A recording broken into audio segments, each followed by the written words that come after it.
কাঁচা আমের খিরসা পাটিসাপটা। এই রেসিপির সাথে নামটা কতটুকু পারফেক্ট হয়েছে আমাকে অবশ্যই জানাবেন।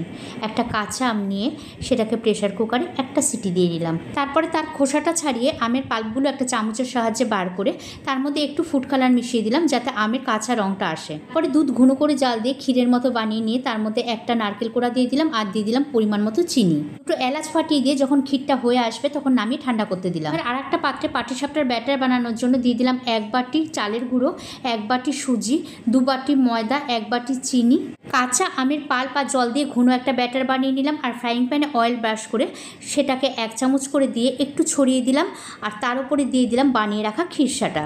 তারপরে রোলের মতো ভাঁজ করে নামিয়ে নিলাম আর একইভাবে সব পাটিসাপটাগুলোকে আমি তৈরি করে নিলাম। আগে কেউ কখনো দেখেছেন বা টেস্ট করেছেন কিনা আমার জানা নেই, একদম ইউনিক একটা রেসিপি, দারুণ সফট টক মিষ্টির সংমিশ্রণে ক্ষীরের পুরভরা একটা ফাটাফাটি রেসিপি কাঁচা আমের খিরসা পাটিসাপটা।